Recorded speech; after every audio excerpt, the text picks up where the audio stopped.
이제 성장관리계획구역을 볼까요? 작년에 우리 시험에는 이제 이 성장관리계획구역도 나왔죠. 근데 이 성장관리계획구역은 여러분 어떻게 이해하시라고 했어요? 제가 뭐와 똑같이 생각하시면 돼요. 지구단위 계획의 동생. 지구단위 계획의 동생. 그렇게 하면 끝나는 거예요. 성장관리계획구역을 지정하는 이유는 뭐 때문에? 성장관리계획을 수립하려고 구역 지정하는 거예요. 우리 지구단위 계획구역 지정하면 지구단위 계획을 수립하는 것처럼 성장관리계획구역을 지정하는 이유는 성장관리계획을 수립하겠어. 그러면 성장관리계획이 수립된 지역에서 여러분이 개발행위를 할 때는 어떻게 해야 돼요?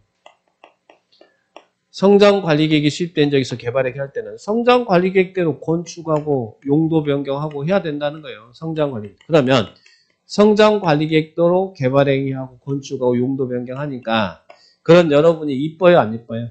그래서 성장관리계획이 수립된 지역에서 개발행위 허가는 도시계획위원회 심의 없이 허가해줘라. 절차 생략해줘라.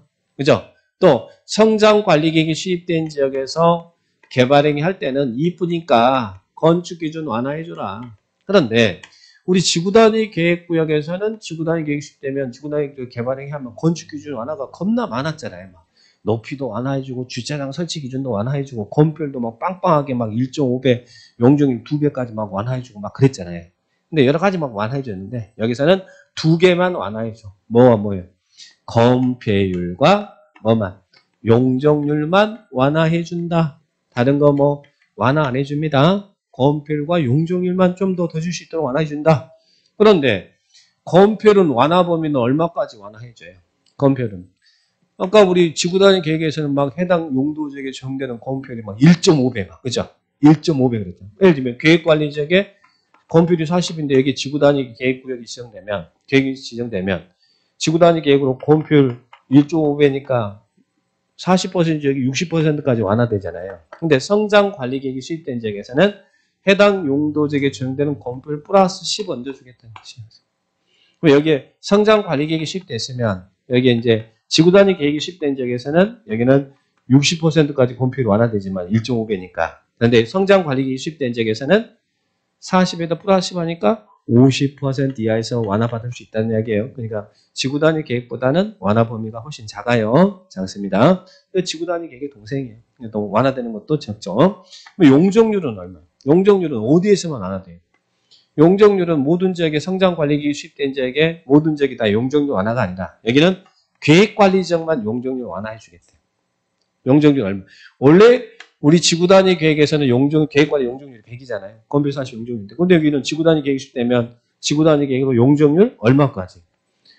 2배 완화할 수 있잖아요. 그러니까 여기서는 200% 적용하죠. 근데 성장관리계획이 수립된 지역에서는 125% 이내. 그러니까 25% 더 완화해 주는 거잖아요. 뭐 어디가 완화 범위가 커요? 2배가 크잖아요. 지구단위 계획은 2배인데 성장관리계획에서는 25% 완화해 주는 것이잖아요. 125% 이내. 자, 그러면 이 부분 정리해 볼게요. 얼른. 성장관리계획구역은 누가 지정하는 겁니까? 누가요? 다 우리 6명이 합니다. 6명이. 개발행위 허가권자가 그 지역 기반시설 현황 보고 지정하는 거예요. 6명이. 이게 6명이 개발행위 허가권자죠? 그러면 성장관리계획구역 지정도 6명이고 그 안에 성장관리계획 수립도 관할구역에 장의합니다. 자, 그러면 작년에 우리 시험에 나왔던 건 요거죠. 어디에다가 성장관리계획 구역을 지정할 수 있느냐? 어디에? 보전지역이 막 개발이 되려고 한대요. 뭐 보전지역이 어디? 녹지지역이나 관리지역이나 농림지역이나 자연환경 이런 지역에 무질서한 개발이 진행되고 있거나 무질서한 시가가 예상되거나 또는 행위 제한이 완화되거나 막 그런데요.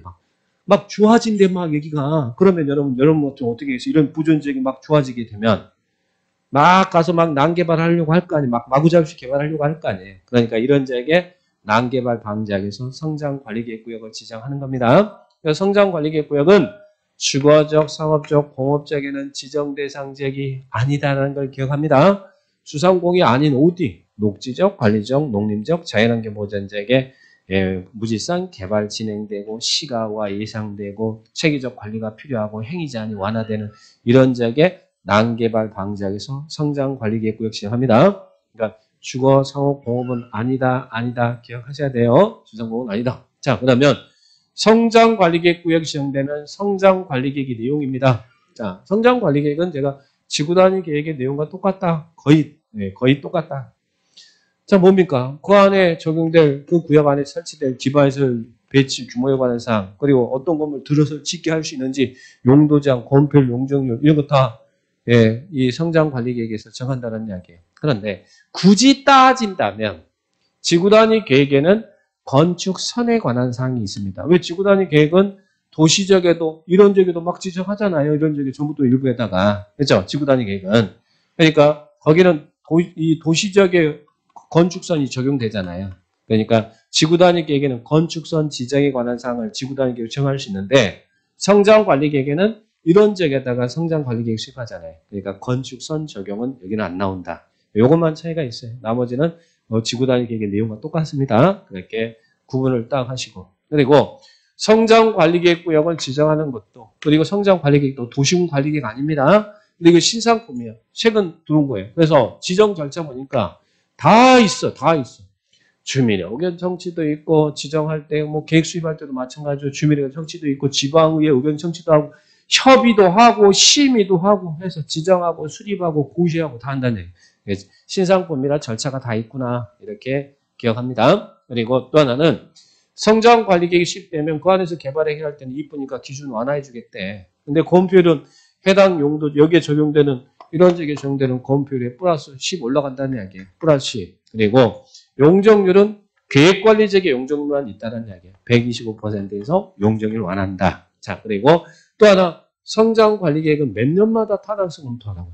5년마다 타당성 검토. 그러면 우리 5년마다 타당성 검토하는 게 3개 있네? 뭐 있어요?